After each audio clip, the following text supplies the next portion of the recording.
สบายดีสบายดีเด้ยสบายดีน้องซื้อจังไดชมพูน้องซื้อส้มพูเนาะโดยมีแต่ฝากทางอาจารย์นี่ก็ขอขอบใจที่ว่าทั้งสีทานที่ว่าเสียดายมา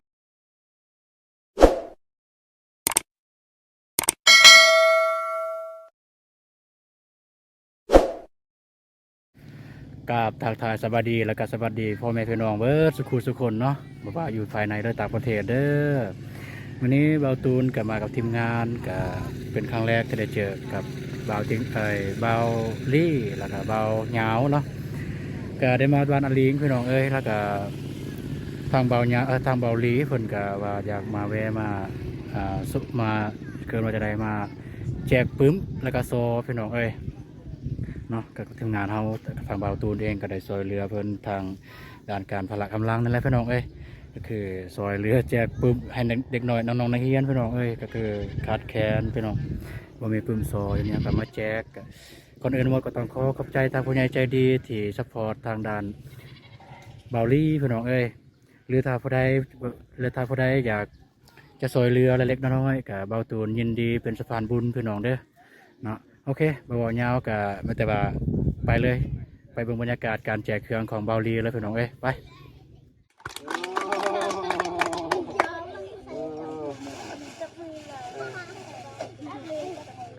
ดีใจเนาะแล้วเรื่องยังอันนี้อยู่ที่นี่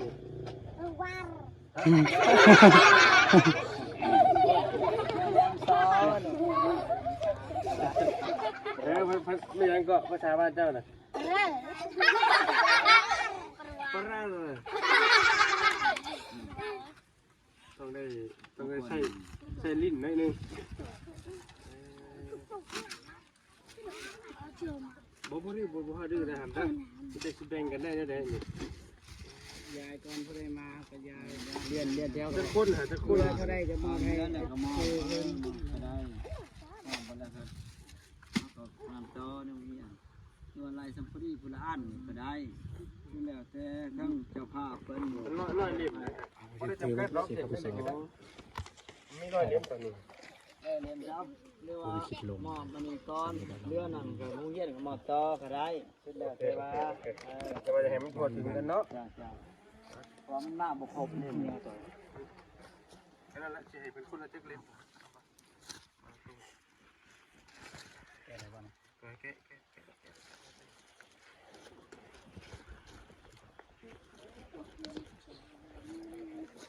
แต่คนนับด้วยหาเจ้ามีตัวนี้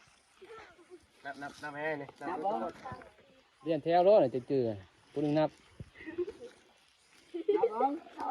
เรียนแถวมันจึงใจไง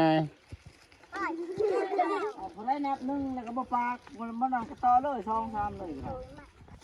เรียนแถวก็ได้สัตว์เลี้ยงแถวคักด้วยเรียนแถวก็ลูกทุ่งไป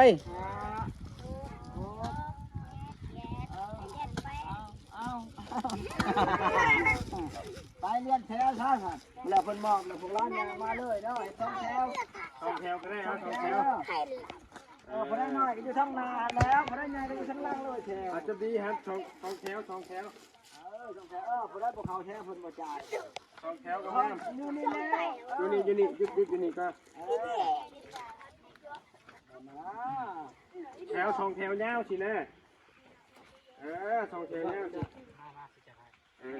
พอได้หน่อยทั้งนาพอได้หน่อยนี่พอได้หน่อยได้ก่อนยังไงก็ได้อยู่แล้วได้กูคนนี่แหละบ่เข้าเรียกเขาจุดดีนะเรียกเขาจุดดีให้มันเป็นห้องอยู่นี่นั่นจังหวะแถวโอเคนี่เป็นยังไงมอนี่เป็นยังไงน่ะตะเบิดบ่มักยมบ่แตกกระตุกมักแตกมักยมเลิกกระตุกเบิ่งกระตุกใช่มักยมนะเบิ่งโอ้ใช่มักยมเวลาเขาหมู่บ่ลักที่มันเดินวะโอ้2 4 6 8โอ้ยสิได้เลยนะวันนี้โอ้ย16 18 22คนกันคนละ อันคนละ2เล่มก็ 44เอาคนละ2เล่มก็ได้คนละ2เล่มพอดีแล้วที่เหลือก็จะมอบให้อาจารย์เพิ่นแล้วให้เพิ่นไว้จ่ายต่อมันก็เหลือโบราณจริงๆมันก็หลายอยู่แบ่งทั้งเซฟโปนน้ำนี่ตะกี้ก็จะเบิดแล้ว ก็มีก็ดีใจนั่นแหละขอใจได้ลายหน่อยนักได้3-4 ปีมีอยู่ผู้นึงช่วง2-3 ปีหลังก็มีครูบาเพิ่นอยู่วัดเพิ่นก็มาสอน โดย ก็สิประมาณนี้ได้100ป้ายหัว โดย แล้วก็มีขนมข้าวต้มว่าก็ดีใจใหญ่นี่แหละเพิ่นก็เฮ้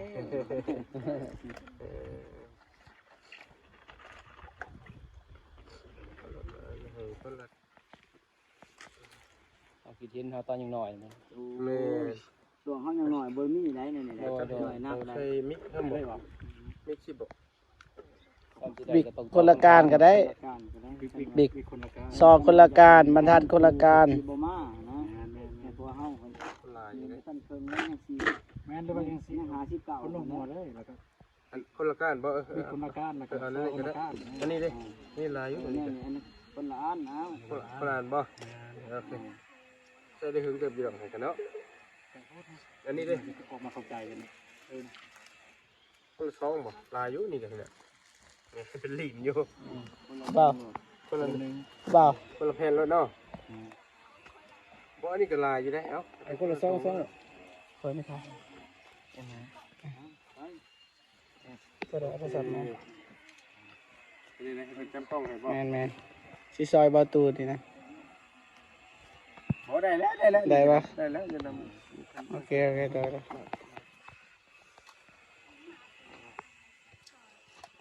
ยืนให้ เอ้านกเอาเด้อน กมือเด้อเพิ่นเบิ่งอยู่พุ่นเด้อน กจบ ใส่กล้องเพิ่นเด้อโอ้ยขอบใจแน่ลูก ใจขอบใจ คือพระเจ้าขอบใจฝรั่งหั่นน่ะฝรั่งเคยให้ขอบใจแล้วเว้าให้อวยพรน่ะเพิ่นนำผู้ได้เป็นให้เด้อให้เพิ่นอยู่เย็นเป็นสุขให้เฮาให้มีเพิ่นว่าให้เพิ่นร่ำรวยช่วยเหลือเฮาอีกเมื่อหนาวเมื่อใดเนาะ มาเดียวน้ำเปล่าสิบอกซื้อเพิ่นน้ำล้างผู้เพิ่นเอามาแจกแป๊บนึงบ่พาไปใส่เด้อบ่พามือเด้อซองแล้วว่าเปล่าสองเล็บซองเล็บบ่คุณซองบ่ซองครับไปได้เดียวที่นี่ใครได้หนึ่งที่นี่ อีต้นผู้ลำลังนะยานพอบ่ นั่นนี่สองอันน่ะฮะอันใครได้เล่มเดียวที่นี่เอาใครไปเลยเป็นดีใจไปสุด ผ่านนี้เด้อได้แล้วเด้อ เย็นนี่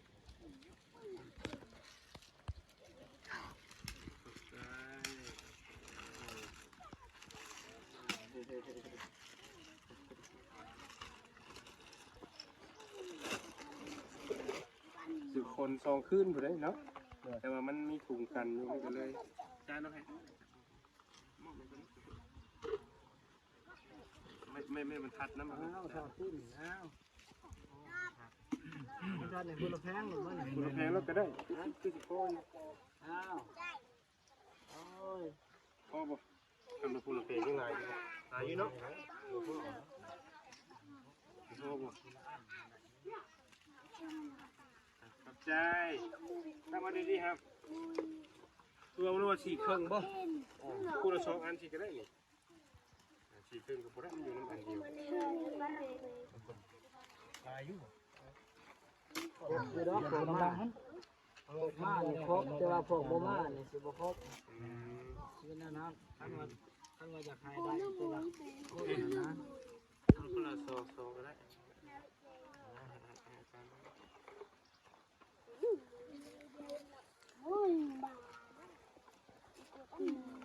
ไปยืนอยู่ล่างก่อนยืนฮะ ได้แล้วยืนข้างล่างได้ อี แล้ว ต้น ง่ายอยู่สิ ได้อยู่สิมันก็ได้ว่ะ ขาดบ่โดดหึ่มมาจักโอ้ได้นะโอ้ได้ ใช่ใช้เบาได้ที่ได้อยู่ โอ้มันเป็นอันนี้ น คิดก็ต้องเอาออกหลับแต่บ่งามนี่มองผมบ่ได้โชค ถามมันแล้วมันต้องแก้ใช่ก็เก่าดิ เอานี่ซะเนาะ จับ นั่นแหละ เอา รู้สึกว่าโดนเอาบ่ทีไป สิยัง ตกใจ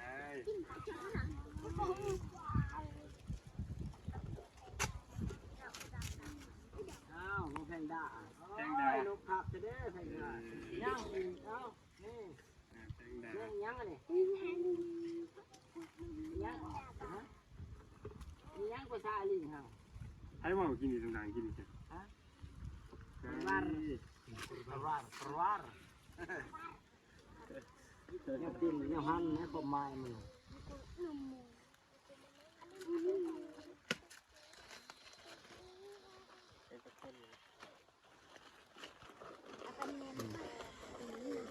บ้า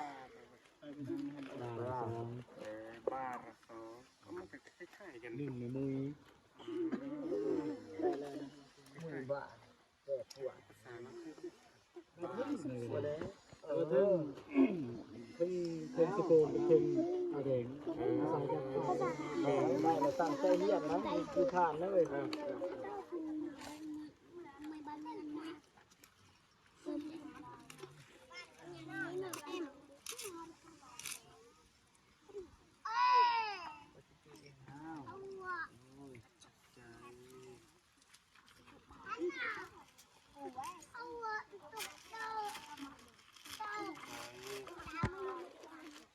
นี่ปอยังก็ปอยังอันนี้ปอ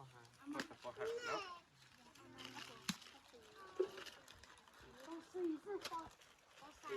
ที่นี่ปอได้นะจ๊ะที่แหละ ทานได้บ่ประสิทานลองเลยทานได้บ่ทานเบิ่งลังปึ่นก็สิให้รอดอยู่บ่ คนหน่วยเฮ็ดฮอนโม่ก็ยังงานเป็นก็มี เดี๋ยวให้ประกาศอย่างนี้ผมแต่ว่าตัวมือก็มีคนได้นะที่คือบ้าน ดูรีบคนได้เนาะอันนี้นะครับพอได้เจ้าลูกมาสิเฮ้ยที่ใหญ่ก็โม้เลยตรงนี้ขอบใจ โอ้ได้กินเสร็จแล้วกินอย่าหักซ่าน้ำไม้นะเว้ยมาใส่เดินในเฮียนนะแล้วชิมผู้ทีด้วยนะ ถ้าอ่านอยู่เนาะโรงเรียนมันก็โอเคอยู่สิแต่ก็อ่านได้ดีเลย โอ้โห Udah bisa nyap. ไปกินไม่ได้ ตอนนี้เพ่ง ก่อนหนัก ขอบใจ แข่งลึกเอาแข่ง มาผ่านก็ ใช่แข่งไม่ต้องกิน เหนียว ถือจะถ่ายกันเป็นงานตังถือ เรือ มอดไปสิบนาที แข่งได้แล้วบ่ ได้เลย ได้แล้วกันสิ ครบ มื แล้ อ ว กล่องนี่บ่เอาบ่มือกล่องเรียกมือกล่องทั้งล่างพุ่นเอามานั่นเนาะ นี่กล้องมา เรียนเก่าเนาะ อยากเห็นเก่าเลย ลูกศิษย์ลูกศิษย์เก่านะ ลูกไส้ที่นั่นเหมือนลูกไส้เนี่ย ให้อาจารย์ตัวนี้ ขอบใจ ขอบใจเอามาเลี้ยงแถวกันปะนี่นะครับ เรียนแถวแต่นี่เรามอบให้อาจารย์ จับกล่องมันมา ไปจัดการรถว่าแล้วแต่เห็นสมควรมาสิแบ่งกันไปก็ได้ ขอบใจได้ละ เท่าที่ เอาเรียนแถว เราติดรถไว้เดี๋ยวสิบุมี เรียนแถว วันที่จำเป็นต้องไปใช้ เอาเลย แม่นเอาไปเลย ขอบใจเด้อ แล้วแต่จัดการแบ่งคูท่านมี เรียนแถว เลี้ยงเดียวครับ ตามแถวก็ได้ให้มันเห็นงานเลย โอเค ตามแถว Jangan deh. ต้นให้เขา3แถวเดินเขาช่องอยู่บ่ ตั้งแถวเนี่ยหมูจับตั้งแถวเนี่ย4แถวคน คนแสบครับ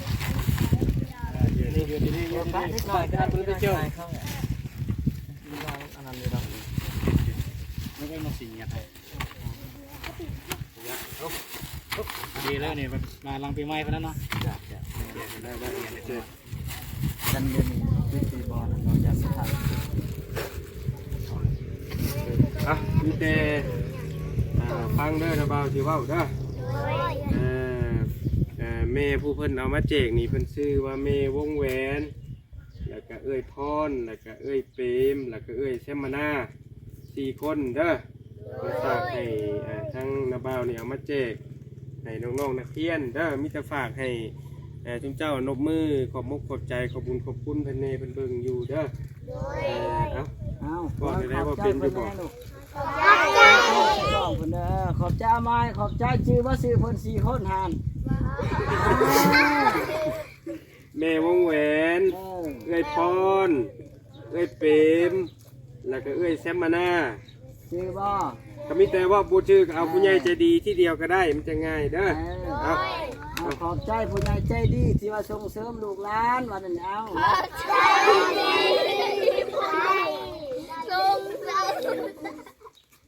ขอบใจเลยเอาขอบใจ โอเคบุเป็นยังมีแต่สิให้ทางอาจารย์ก็ได้สักน้อยหนึงเนาะต่างหน้านักเรียนแหละให้ขอบมุกขอบใจทั้งแม่เพิ่นเนี่ยเพิ่นเป็น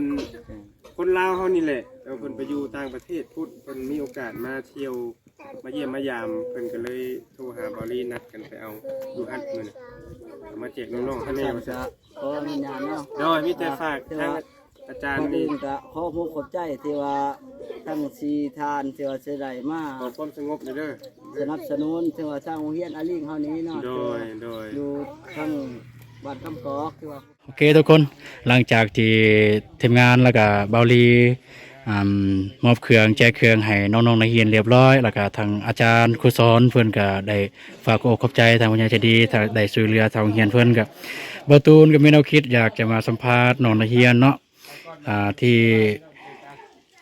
ได้รับเครื่องในมื้อนี้เนาะก็บ่ฮู้ว่าในทั้งหมดแนวเรียนเนี่ยเพิ่นมีจักคนแต่ว่าก็สิสัมภาษณ์ความรู้สึกน้องๆนักเรียนว่าเป็นรู้สึกเป็นจังไดแน่ที่ได้เครื่องในมื้อนี้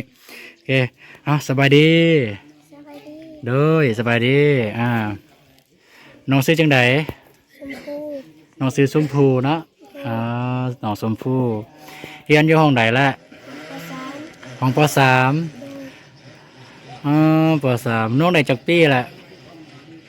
10 ปีเนาะ10 ปี10 ปีเป็นน้องเลยรู้สึกจะได้แน่มื้อนี้ได้รับเครื่องนำเบาลี่ ดีใจ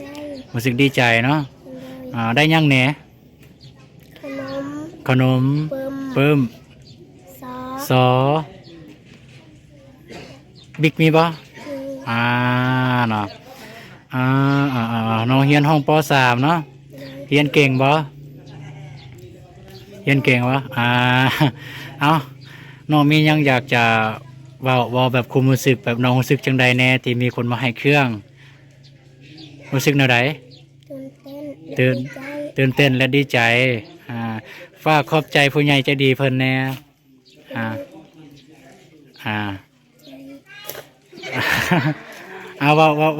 ว่าตามอายเด้อ โดย ขบอกขอบใจเด้อ ขอบใจเด้อ ผู้ใหญ่ใจดี ผู้ใหญ่ใจดี ที่ดลบันดาล ที่ได้บันดาล รู้ตน ดูต้น พวกล้าน ฝักลาน และในมื้อนี้ และในมื้อนี้ พวกล้าน ฝักลาน ก็ได้รับเครื่องแล้วเด้อ ได้หับเครื่องเลยเด้อ เป็นแนวใด เป็นแนวใด ขอให้ ขอให้ ทุกท่าน ทุกท่าน มีความสุข มีความสุข ความเจริญ ความเจริญ ปรารถนาสิ่งใด พัฒนาสิ่งใด ขอให้ได้สิ่งนั้น ข้าได้สิ่งนั้น ความเจ็บอย่าได้ ความเจ็บอย่าได้ ความไข่อย่ามี ความพยามี สาธุ สาธุ เอาโอเคเอาขอบใจเด้อนะฝากอายกสิกลับก่อนโอเคขอบใจ อ๋อโอเคทุกคนเมื่อกี้ก็เป็นการให้สัมภาษณ์ของน้องนักเรียนพี่น้องเอ้ยของน้องนักเรียนของป